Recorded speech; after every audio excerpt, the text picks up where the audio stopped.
traducido y predicado para todos aquellos que hablan español, desatando la verdad del Evangelio de Jesucristo a un mundo perdido para la gloria de Dios. Quiero introducirles el tema en esta tarde-noche para mirar un pasaje. No vamos a pasar mucho tiempo en él, pero nos introduce lo que vamos a discutir en esta noche. Si pueden tornarse a 1 Corintios capítulo 13. Muy familiar este texto, a veces no tan, se lee tanto los primeros 3 versículos, quiero enfocarme, pero muchas veces lee la sección del 4 al 8, y es una sección maravillosa la escritura definiendo el verdadero amor bíblico, pero estos primeros 3 versículos son esenciales para el terreno de poder entender el verdadero amor de Dios en nuestra vida. Así que miremos 1 Corintios capítulo 13, del 1 al 3.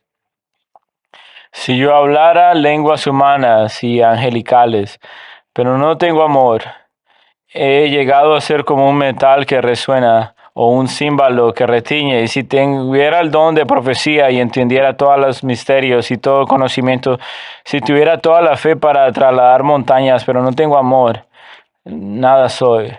Y si diera todos mis bienes para dar de comer a los pobres y entregara mi cuerpo para ser quemado, pero no tengo amor, de nada me aprovecha.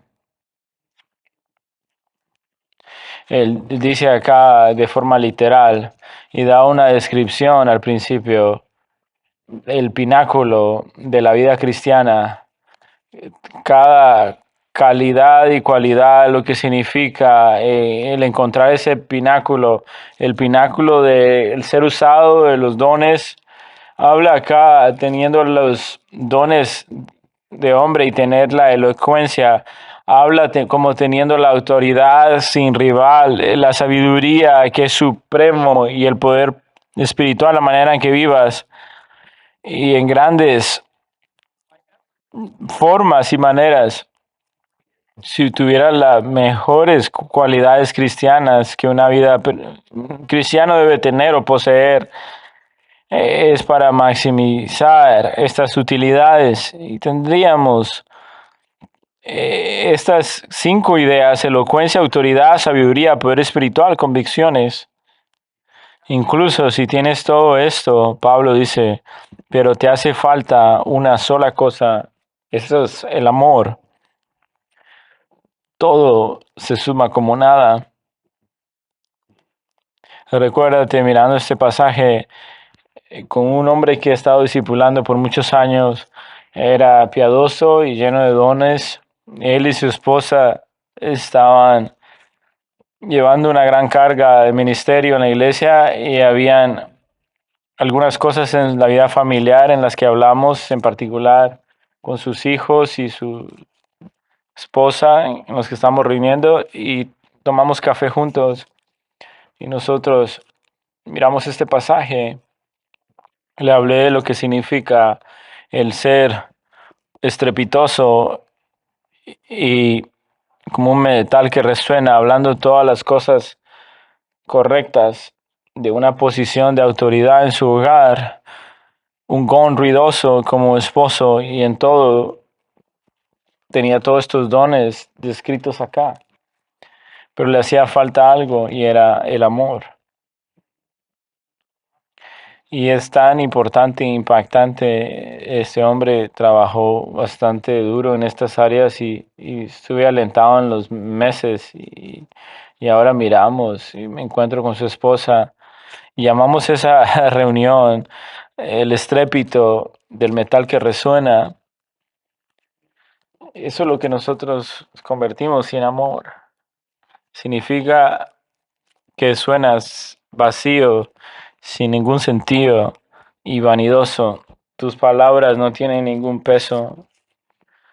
Suenan como las maneras en que se sirven a sí mismo, simplemente haciendo el sonido vacío. Y describe, amados, como la gran importancia de cómo abordamos las relaciones en la vida cristiana en general y particularmente el corazón en que nos acercamos. Eso es verdad de todo cristiano. en las relaciones de la vida cristiana, pero en particularmente en la familia. Primera de Corintios 13 describe un escenario que por tu propia voluntad has destruido completamente la relación hasta el punto de tener una oportunidad significativa en tus relaciones en tu vida. Bueno, obviamente queremos evitar todo eso a lo que cuesta, y eso es lo que vamos a hablar en esta tarde. Muchos de ustedes pueden pensar es cómo evitar el ser un metal ruidoso. La última sesión hablamos de los principios prácticos de qué es lo que toma para construir esta relación, y en esta sesión vamos a ser más práctico y a hablar de las caídas o las trampas en las que podemos caer. Y ora por mí porque tenemos 4 puntos en la otra sección y ahora tenemos 7, así que debo ser más eficiente. Pero vamos a hablar acerca de 7 trampas que destruyen las relaciones sólidas en el hogar. Estos principios son verdaderos para cualquier persona, mamá, papá, esposo, esposa, los niños, todos en el hogar. Así que estos principios que todos debemos evitar antes de tener relaciones sólidas. Así que saltemos al primer principio, es permitir que el mundo moldee tu visión de la vida familiar. Ese es el primer escollo, el primer trampa.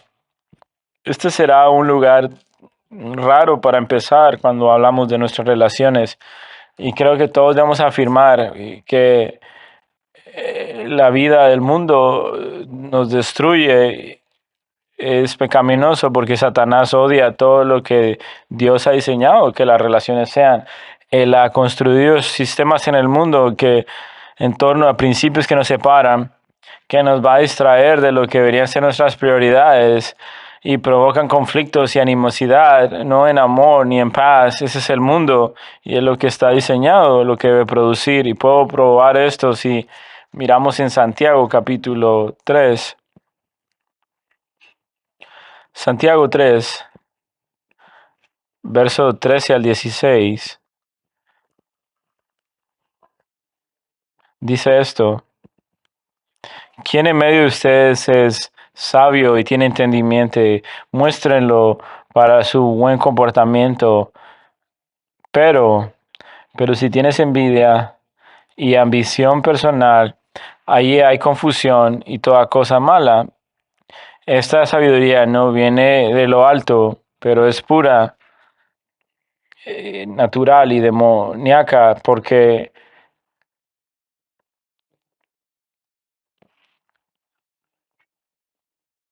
donde hay celos y ambición personal hay confusión y toda cosa mala.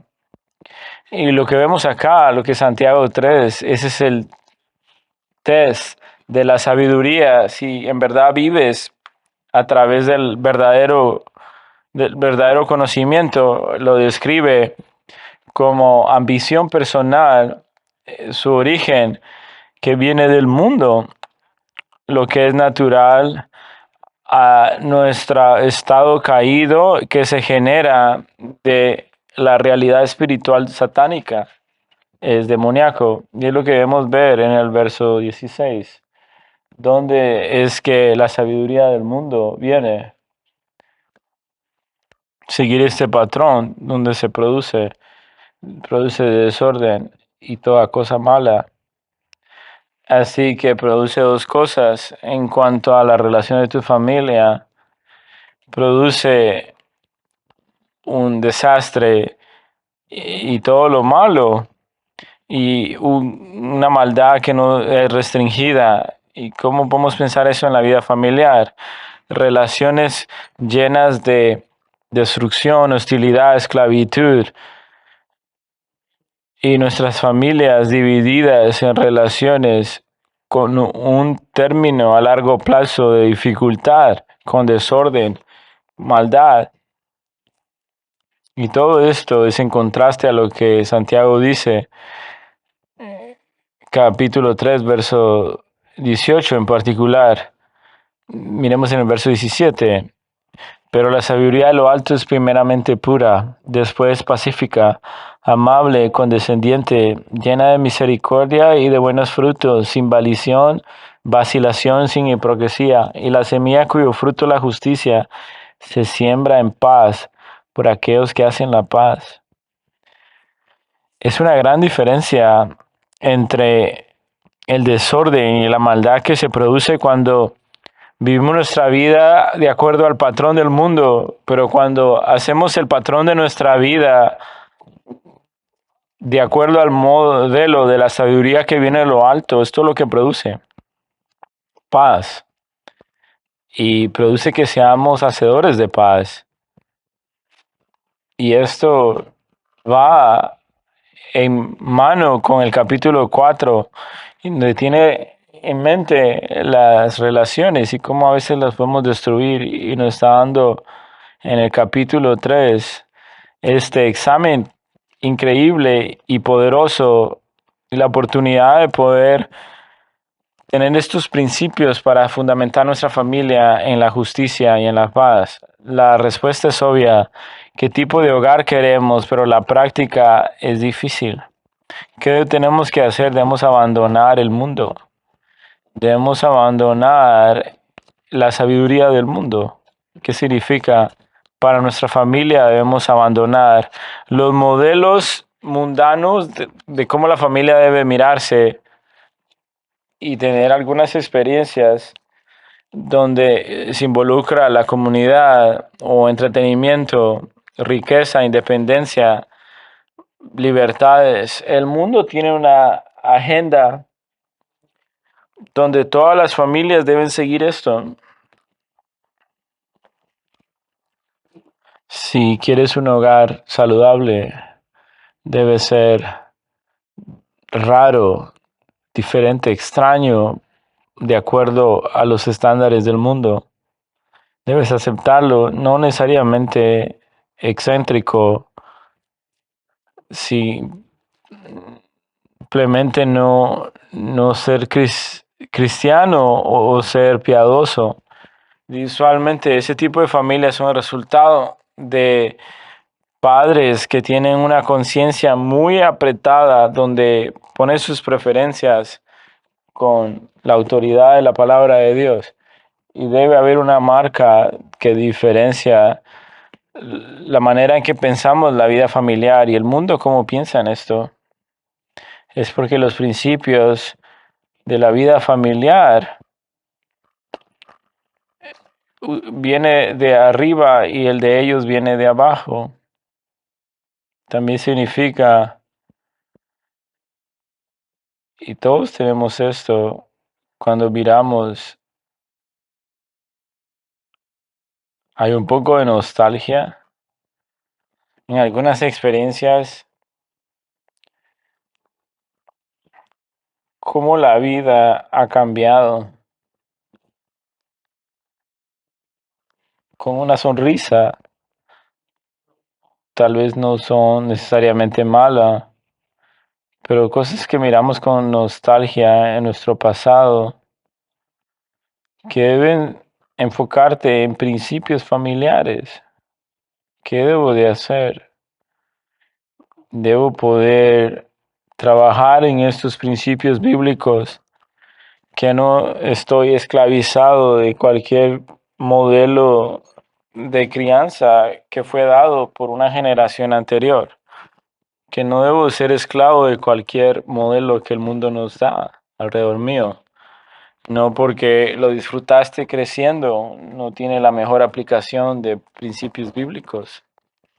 Creo en Romanos capítulo 12, verso 12, en este sentido, donde dice: no os conforméis a este siglo, sino que sean transformados por la renovación de vuestro entendimiento, para que comprobéis cuál es la voluntad de Dios en lo que es bueno, agradable y perfecto. Debemos saber la palabra de Dios, debemos aplicarla con cuidado, los patrones y decisiones en nuestra vida familiar. Algo que me encanta hacer en reuniones con hombres en particular en la iglesia acerca de la vida familiar. Y es buena contabilidad para mi propio hogar. ¿Cuáles son los principios en los que estás operando en esa área de tu vida familiar? ¿Por qué tu familia está formada en esa forma? ¿Por qué involucras a tu familia en esas cosas? ¿Cuáles son los principios que arrastran esto como líderes, pero como hombres, jefes de cabeza? Tenemos que estar unificados en la manera que podamos debajo de la palabra de Dios. Tenemos que tener buenas respuestas acerca de eso, aún las cosas que no son blanco y negro, aún en las cosas que son grises. ¿Cuáles son los principios en los cuales opero? Deben haber diferencias que requieren la obediencia, cosas de la conciencia para aplicar que son diferentes, para que nosotros podamos pensar en estos aspectos bíblicos y la manera en que interactuamos con ellos. Hay buenos ejercicios que podemos ver con nuestro calendario abierto, pensando en lo que haces en este año y cuáles son los compromisos que ustedes han hecho en la semana y las cosas en que te das a ti mismo, dando tu tiempo y tu energía y tus esfuerzos como familia. Y sabes que ese tiempo es precioso. Hay una cantidad limitada, pero cada uno de esos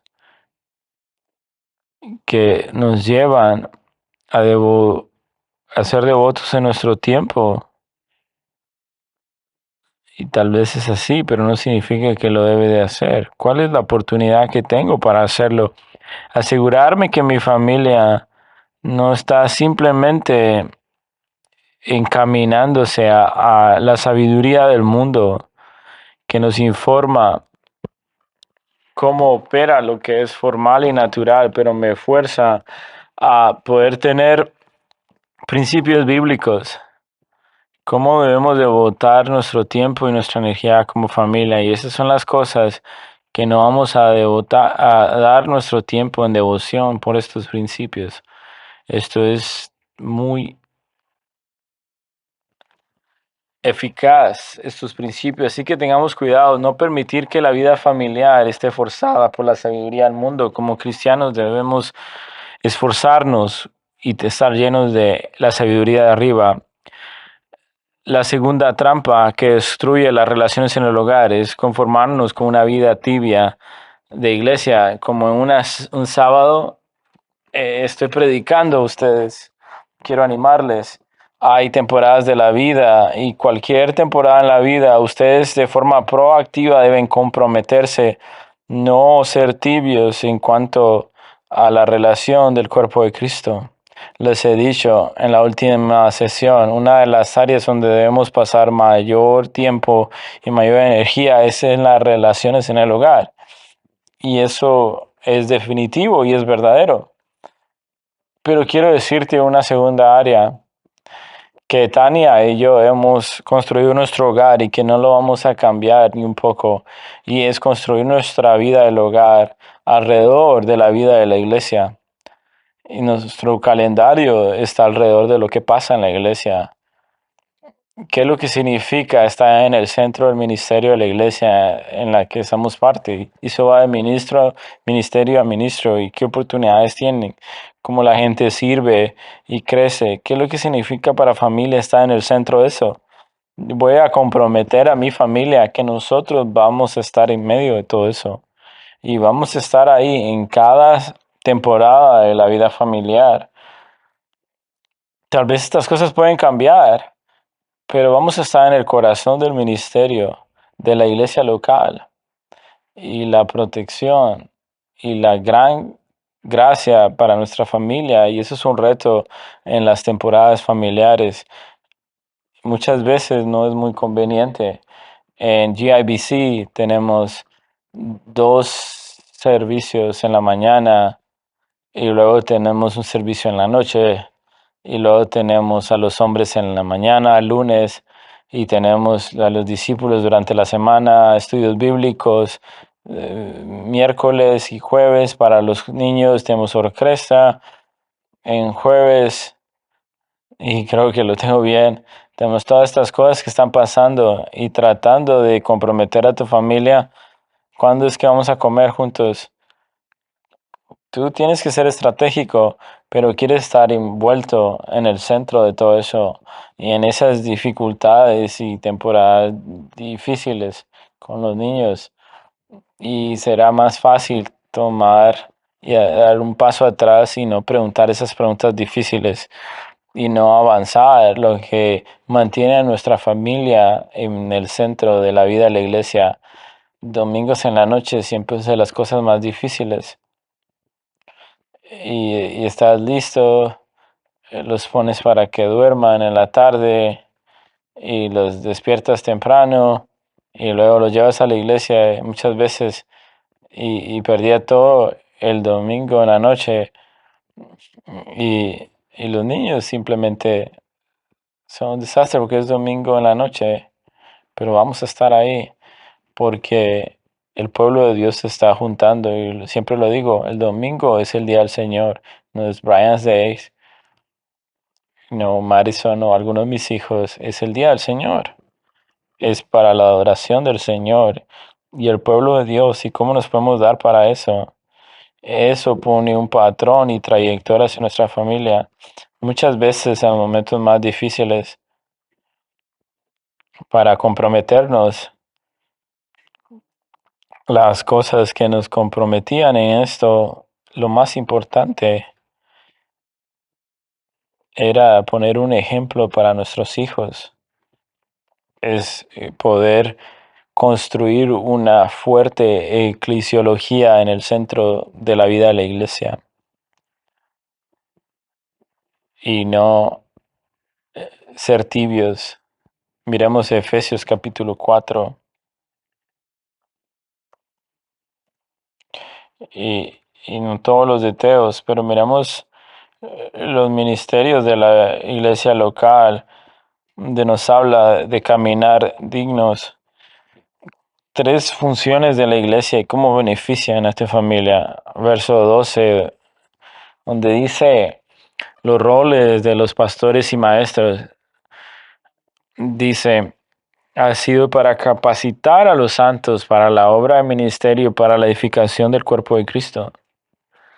Donde capacitar es un entrenamiento total para servir en el ministerio. ¿Qué significa esto para las familias? La iglesia te va a enseñar cómo ser un mejor padre y ser mejor equipado y mejores hijos en el hogar.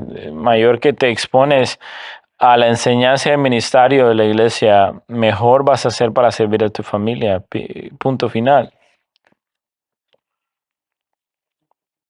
Miren ahora verso 14, para que como resultado de esta enseñanza de ministerio, el cuerpo de Cristo, para que ya no seamos como niños sacudidos por las olas y llevados de aquí para allá por todo viento de doctrina, por la astucia de los hombres, por las artimañas engañosas del error, que nos enseña que a través de la iglesia tu familia va a ser protegida de los peligros espirituales, de más que expones tu familia en el centro de la iglesia, más protegido estás. Tu familia, tus hijos. Iglesias fieles fortalecen el corazón de los hijos en medio de las tormentas y guiar a tu familia entre esas aguas. Verso 15 nos enseña que es a través de la iglesia que crecemos a la medida y a la imagen de Cristo, hablando la verdad en amor. Debemos crecer como Cristo. La clara idea es que a través de la comunión y la vida de el cuerpo de Cristo alimentamos la vida espiritual de la familia para que nosotros seamos más como Cristo. Lo más te emerges en la vida de la familia, que más vas a crecer para ser como Cristo. Así que si no lo haces, si no centras tu vida en esto, ¿qué puedes esperar? Tu familia no va a ser capacitada, espiritualmente vulnerable y no piadosa. Efesios 4. no, no ayuda si no lo haces en las relaciones en el hogar. Así que cosechamos lo que sembramos. Un mundo confundido, lleno de sabiduría mundanal en el hogar, es una familia con conflictos y desunidad. Pero tú puedes sembrar semillas de fortaleza espiritual en cada temporada de tu familia con un compromiso inquebrantable a la iglesia local, viviendo en el centro del cuerpo de Cristo. El tercer caída, escollo que destruye las relaciones sólidas en el hogar, es operar sobre suposiciones como hechos. Ahora vemos más acerca de la profundidad de cómo se destruyen las relaciones. Miremos en Proverbios 18. Proverbios 18, verso 13.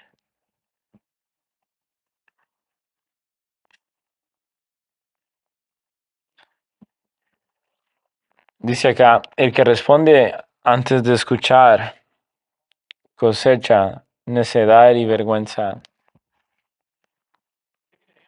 El dar una respuesta refiere a declarar nuestras conclusiones sobre los asuntos como resulta.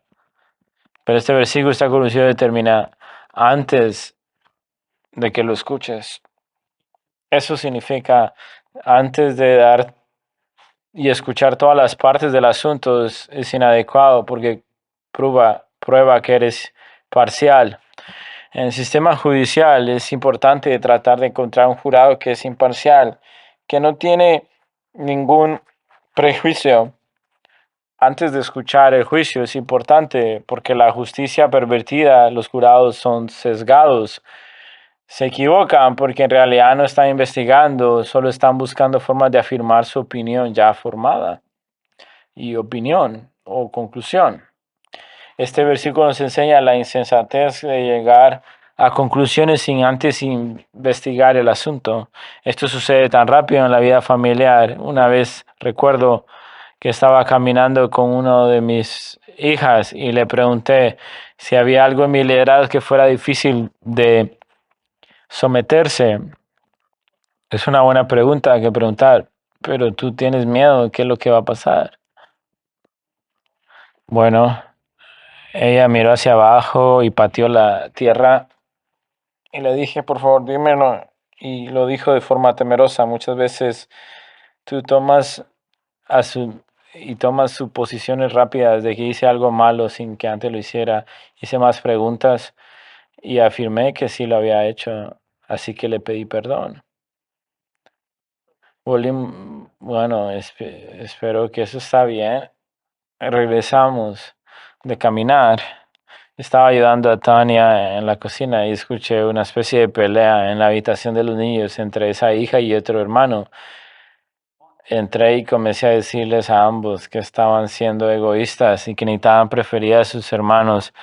Y cuando estaba en medio de mi sermón, noté el semblante de mi hija decaía. Y comencé a recordar mi conversación con ella solo 10 minutos antes.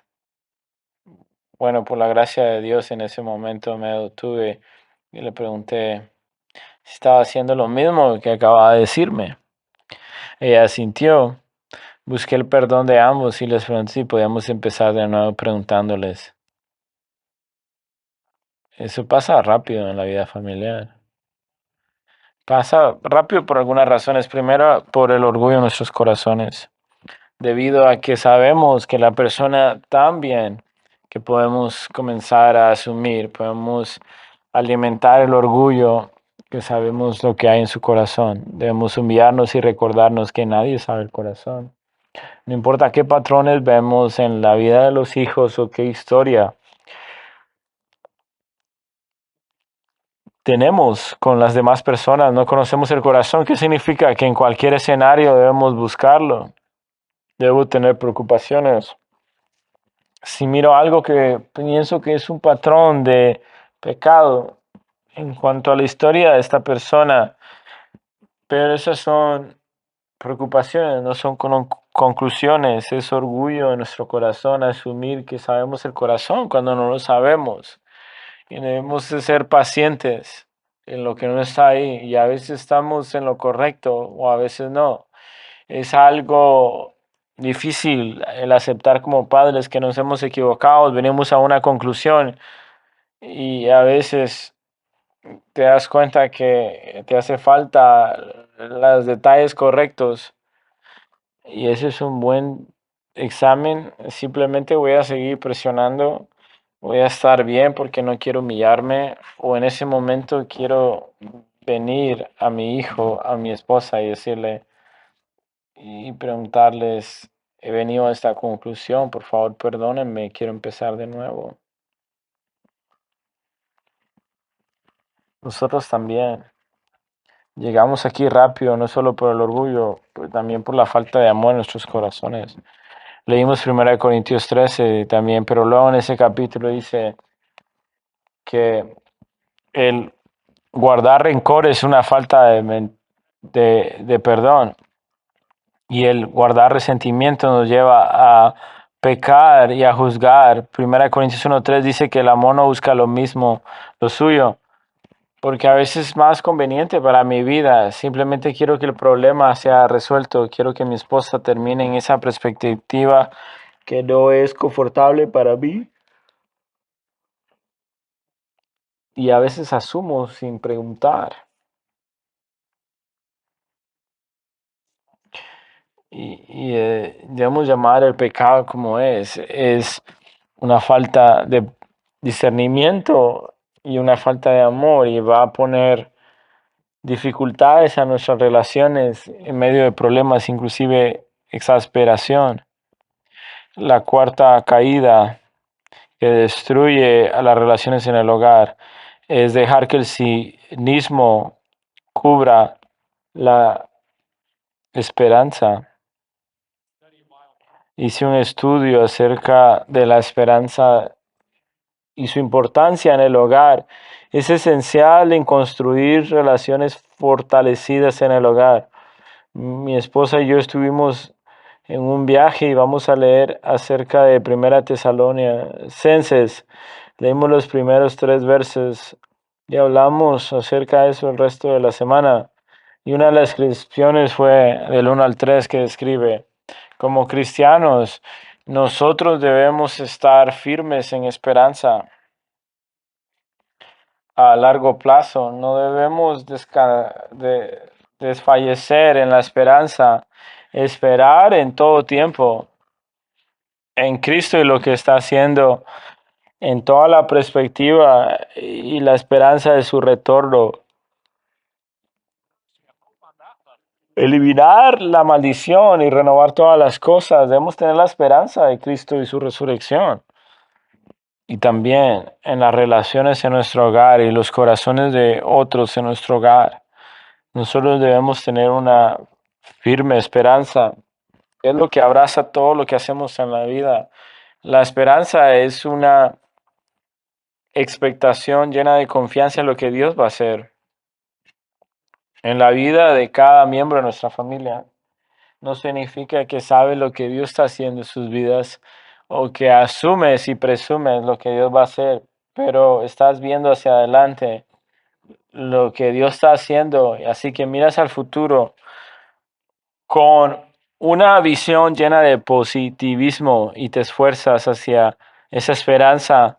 Y a veces lo que nos desalienta aún más es aquellos que están cerca de ti han perdido toda esperanza por ti. Eso es cinismo. El cinismo es mirar a las relaciones a ti a través de un filtro donde esperas lo peor. Y en el corazón de eso es una forma de protegerte a ti mismo, que si asume lo peor, vamos a estar más preparados y no va a ser difícil el lidiar con eso. Está lleno de dos cosas, amargura y incredulidad. Una persona cínica no permite el dar un perdón generoso, sino que guarda resentimiento en su corazón y mira su futuro a la luz de sus caídas anteriores. Está lleno de amargura. Una persona cínica es una persona que no confía en el poder del evangelio, que cambia los corazones. o en el poder de la palabra de Dios para santificar a aquellos que están en su hogar. Batalla con incredulidad y no sabe lo que Dios está haciendo, pero sabemos de que el Evangelio es poderoso. Sabemos que la palabra de Dios es poderosa para santificar. ¿Y qué es cómo se mira el cinismo? Mira estos comentarios. Luchar para encontrar formas de animar a las otras personas con cosas buenas que ves en su vida, incluso en medio de sus debilidades. Enfoca tu consejo hacia ellos, exclusivamente en los peligros de hacia dónde temes que se dirija su vida, exclusivamente en eso. Luchando por asociarse con los desafíos de las tentaciones que enfrentan y los difíciles que es superarlas. Acercarse a los pecados y fracasos de la otra persona con ira en tu corazón y dureza en tu acercamiento. Usar un lenguaje superlativo para señalar debilidades y fracasos. Tú siempre, tú nunca. ¿Por qué nunca puedes hacer esto? Si no nos arrepentimos de estos patrones, nos encontraremos en la vía rápida para exasperar a los que nos rodean y abrir brechas en nuestras relaciones.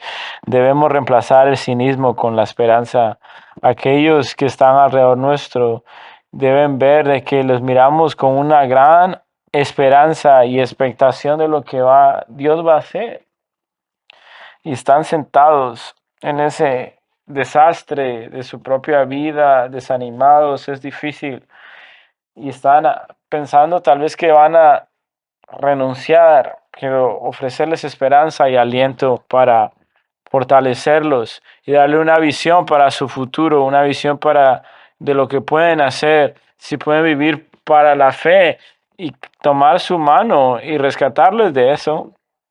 De otra manera, se van a rendir. Debemos ser ese tipo de ayuda para nuestra familia. La quinta trampa que destruye las relaciones sólidas en el hogar es descuidar la compasión. Descuidar la compasión. 2 Corintios, miremos, capítulo 1.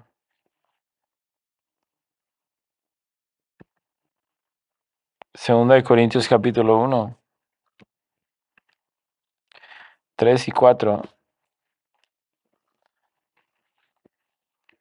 Bendito sea el Dios y Padre de nuestro Señor Jesucristo, Padre de misericordias y Dios de toda consolación, el cual nos consuela en toda tribulación nuestra para que nosotros podamos consolar a los que están en cualquier aflicción con el consuelo en que nosotros mismos somos consolados por Dios. Este pasaje se refiere a Dios como el Dios de todo consolamiento. La palabra acá significa entrar en la batalla y la dificultad de alguien para ofrecer aliento y esperanza. Es la idea de la compasión. Él es la definición de compasión y el recurso último de compasión. Pero el pasaje va a decir que Dios nos ha dado esa consolación por esa razón, para que podamos consolar a los que están en cualquier aflicción. Así que, hombres, cada vez que tú caminas en una tribulación, en un problema, debes tener la confianza que el Dios de toda consolación te va a consolar. ¿Y cómo te consuela en esa batalla? Te está preparando para ministrar a alguien más quien necesita ese consuelo que tú puedes traer a través de esa experiencia caminando con Dios, y puedes venir al lado de Él y ser un alentador para que ellos caminen en Cristo. Para el Dios de toda consolación va a traer consuelo, es lo que dice la descripción acá. Y la idea es clara, es una característica de la vida del cristiano, entrar en la lucha de los cristianos y ayudarles y ofrecerles esperanza. Así que, amados, nosotros debemos llenar nuestros hogares con este tipo de mentalidad de los unos a los otros. Y a veces nosotros pensamos de que esto no es importante en estas características. Y debemos alentar a las personas. Nuestro hermano o hermana están en medio de la iglesia sufriendo en el pecado y las consecuencias de eso. Debemos alentarles en estas situaciones.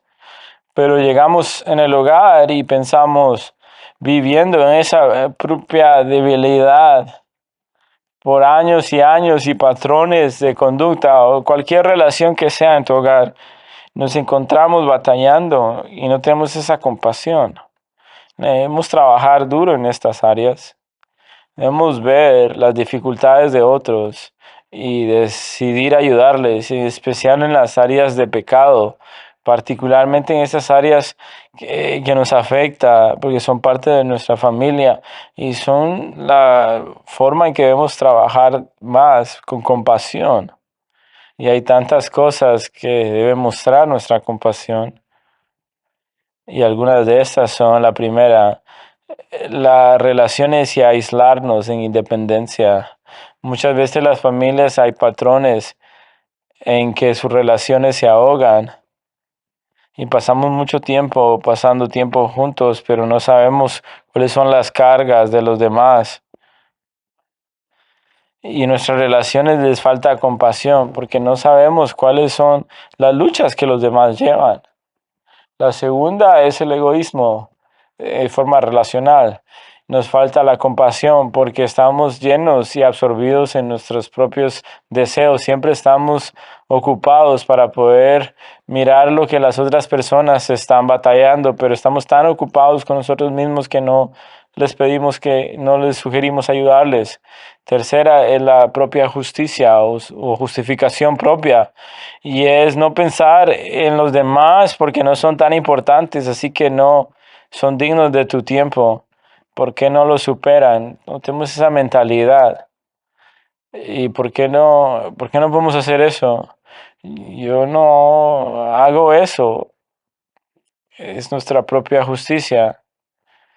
No estamos cargando con sus cargas. Así que, amados, la familia está atravesando a través de una batalla o algunos miedos, cualquier cosa que están llevando. Tu llamado es construir esas relaciones en tu hogar para construir compasión con ellos, inclusive hablándole a los hijos. Tus hijos están creciendo en el hogar, que tus padres no son los padres no son perfectos y van a batallar con pecados en categorías que son pecaminosos. Este no es el fin para ellos, aún como una persona joven en el hogar. Tú puedes ser un, y tener un ministerio piadoso, cultivando compasión y reconociendo la responsabilidad que Dios les ha dado y reconociendo que ellos tienen debilidades como tú las tienes, mostrando compasión en perdón y moviéndote en fe de forma universal en medio de la vida familiar, compasión. Dios es lleno de compasión. La sexta caída que destruye relaciones fuertes es cultivar un patrón de ser irrazonable. Vamos de nuevo a Santiago capítulo 3, verso 17. Lo leímos anteriormente, pero la sabiduría que viene arriba es pacífica y amable, es razonable. Así de nuevo, tenemos el contraste con la sabiduría del mundo, la sabiduría que viene de arriba. Verso 17, esta lista de características que describe el venir de arriba, es razonable, es una característica importante, está en el centro de ese pasaje. La palabra habla de un espíritu humilde que escucha a otros y está preparado para ser aludido. No significa que la sabiduría que viene de arriba es débil y que puede cambiar sus convicciones. No, de hecho, la palabra que utiliza en esta lista prueba que describe como algo irrenunciable, irrevocable. Estas son convicciones acerca de la palabra de Dios y principios bíblicos que no deben ser maleables, pero es razonable en lo que está diciendo, el escuchar los pensamientos y las perspectivas de las personas alrededor nuestro. Una persona que está dispuesta, cuando lo muestran equivocado, sacrificar sus preferencias, lo opuesto es el defenderte a ti mismo. Así que para cultivar algo razonable en tu corazón, debes morir a la idolatría de el orgullo, el miedo pecaminoso y el buscar tu propio deleite, una vida confortable, la ponemos en cajas. Cualquier cosa en nuestra zona de confort lo rechazamos. También tenemos la tendencia a que el orgullo, nuestras ideas son lo mejor, que somos sabios. Así que no consideramos lo que otros tienen que decir, porque después de eso ya sabemos qué es lo mejor que debemos hacer. Muchas veces no queremos escuchar lo que otros deben decir, porque el pensamiento de lo que mejor se adecua para mí nos encanta el control y es peligroso considerar la opinión de los demás. Irracional es importante en una vida familiar y relaciones, especialmente con los adolescentes, en el sentido de la conciencia, cosas que no son blanco o negro en la escritura. Como padres, nosotros a veces tratamos de hacerlo más blanco y negro de lo que son. Y hacemos estas cosas como mirando ese tipo de película es pecaminoso o eso es tonto o usando esa ropa es mundano. Pero lo que no estoy diciendo es que padres de adolescentes debemos rendirnos a todas esas preocupaciones, pero es un problema de la conciencia que tenemos que ver como un problema de la conciencia, no como la ley de la Biblia. Considerar de esta manera bíblicamente y caminar a través de nuestra aplicación con principios bíblicos de nuestros hijos. Al final, padres tienen la autoridad. Y si en su conciencia no creen que sea prudente, entonces, por supuesto, no permita que tu familia siga ese camino.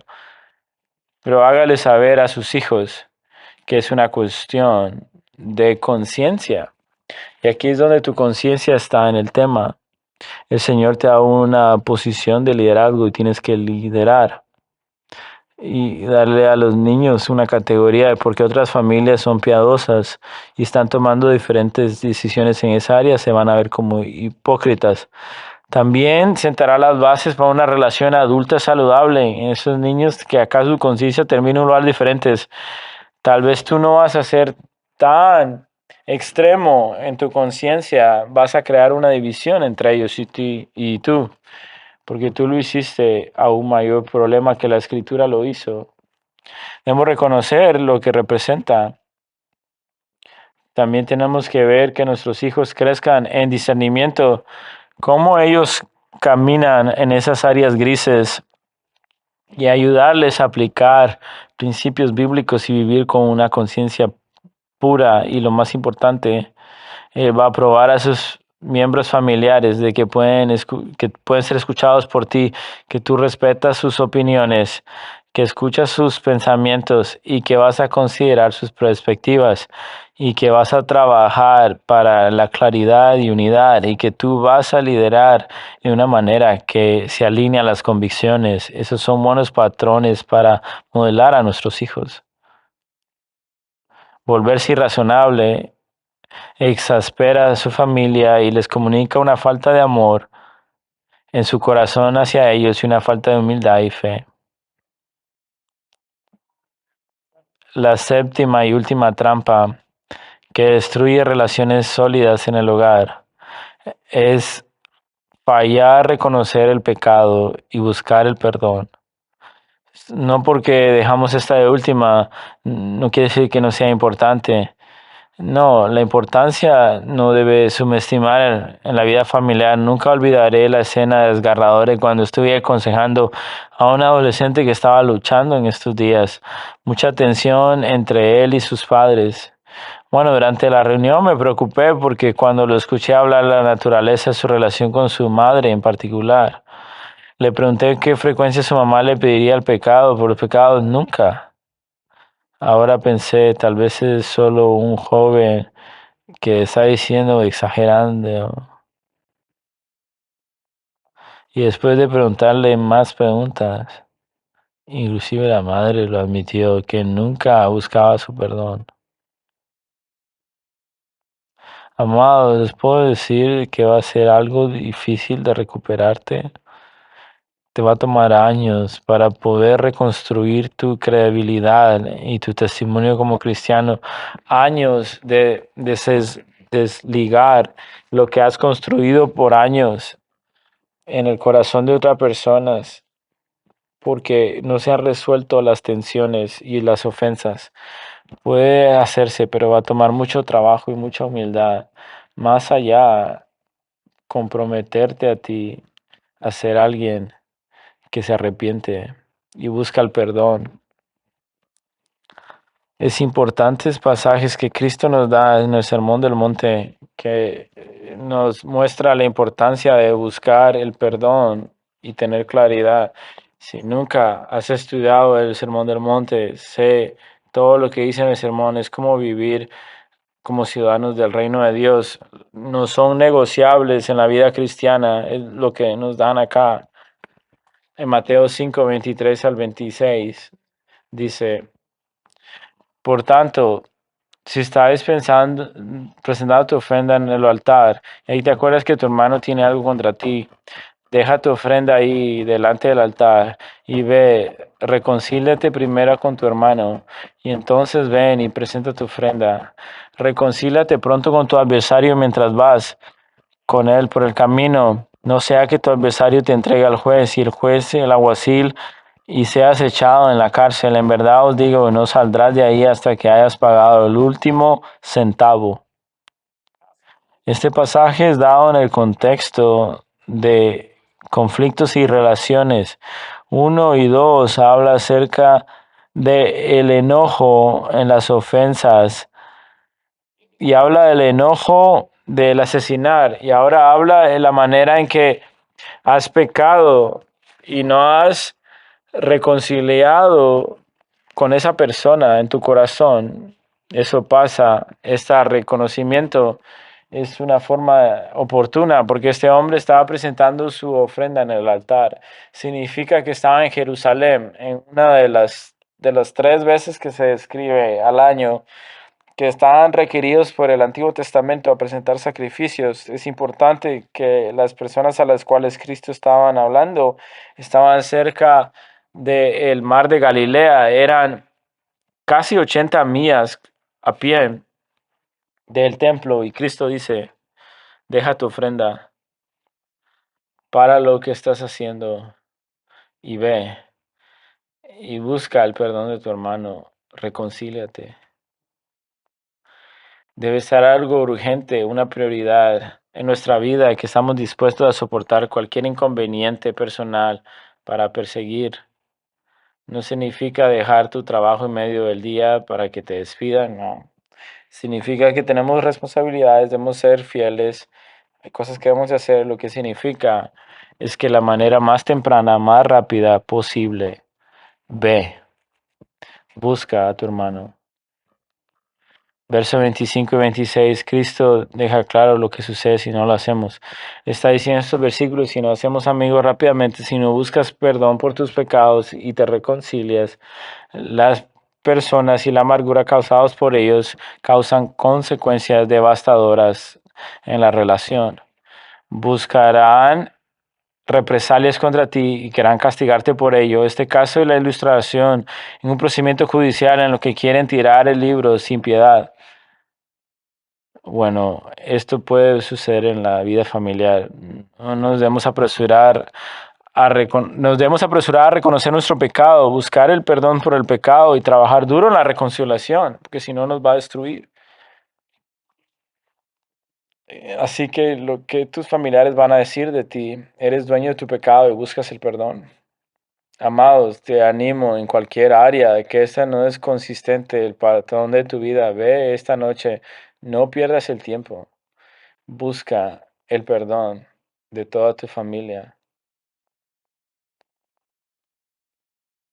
y ver este crecimiento en esta área es la prioridad número 1. Nada es más importante. Deja tu ofrenda y en el altar. Quieres crear credibilidad en tu testimonio en la vida familiar y sabes, no tienes que ser perfecto porque nadie lo es, pero sí tienes que vivir una vida cristiana auténtica que se esfuerza en poner en práctica las realidades del Nuevo Testamento. Y amados, los cristianos se adueñan de su pecado y se reconcilian en las relaciones y se humillan delante de Dios y delante de los hombres y aceptamos el hecho que no somos perfectos, no somos las personas de las cuales Dios nos ha llamado a ser. Debemos ir y reconciliarnos y Dios puede usar eso de una forma poderosa. Cuando vine a Cristo, había un hombre en la oficina a la par mía donde estaba trabajando. Él era piadoso y yo era un no creyente. Profesaba a Cristo, pero no temía a Dios. Ese hombre, nunca lo olvidé, estaba en una reunión. Y si alguna vez has estado en una reunión donde el banco te da un préstamo y el banco se pone muy agresivo porque están tratando de tener este crédito aprobado, y tal vez estaba ahí en una manera que nunca iba a reconocer, estaba enojado y se enojó en medio de la reunión. Lo miré en esa tarde noche, me senté y él fue de oficina a oficina. Cualquier persona que estuvo ahí, todos los presidentes de oficina a oficina, y viene a mí. Yo simplemente soy el que analiza el crédito y cierra la puerta y se sienta. Le dice, Brian, quiero que me perdones. Me enojé en esta tarde.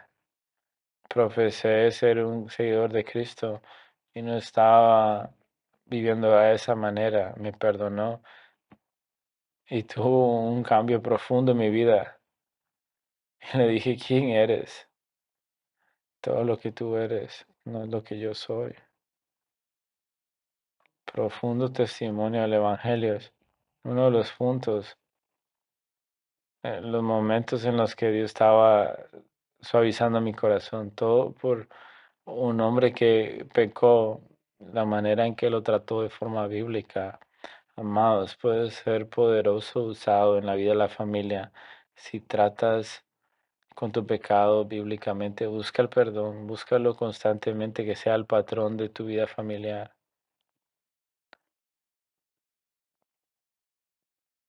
Bueno, si queremos tener relaciones fuertes en el hogar, debemos ser abandonados y abandonar los patrones que la describen. No permitas que el mundo destruya tu familia.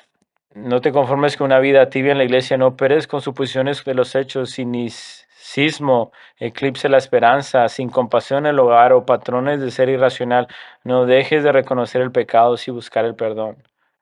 Esfuérzate, amado, por ir a la guerra con todas estas cosas en tu corazón.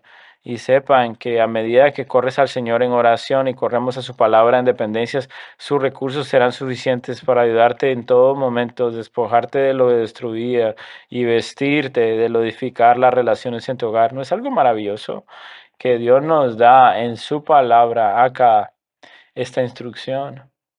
Él nos debe amar. Él quiere nuestra relación ser fortalecida y que tengamos éxito y nos da todos los recursos en su palabra, llenos como una infusión en nuestro corazón a través del poder del Espíritu Santo. ¿Sabe lo que me puede dar? Es la victoria en estas áreas que pueden destruir las relaciones en mi vida y nos da la oportunidad de vivir por fe. Vivamos por fe, que nuestra familia se beneficie y sembremos las semillas de paz y justicia como hacedores de paz en nuestro hogar. Oremos. Padre Celestial, qué bendición que nos has dado tu palabra, qué gozo la oportunidad de abrirla, qué demostración de tu amor por nosotros como tus hijos.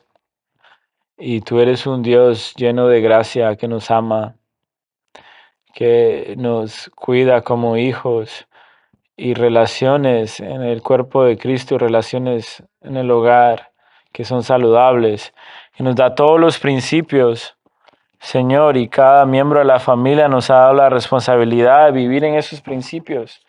Padre, madre, hijos, todos tenemos responsabilidades delante de ti, y tú nos has dado estos principios delante de ti, Señor, para vivir por fe en estas cosas. Ayúdanos, Señor, usa el resultado de construir familias fortalecidas para tu gloria por el Evangelio. Oramos esto en tu nombre, Cristo. Amén.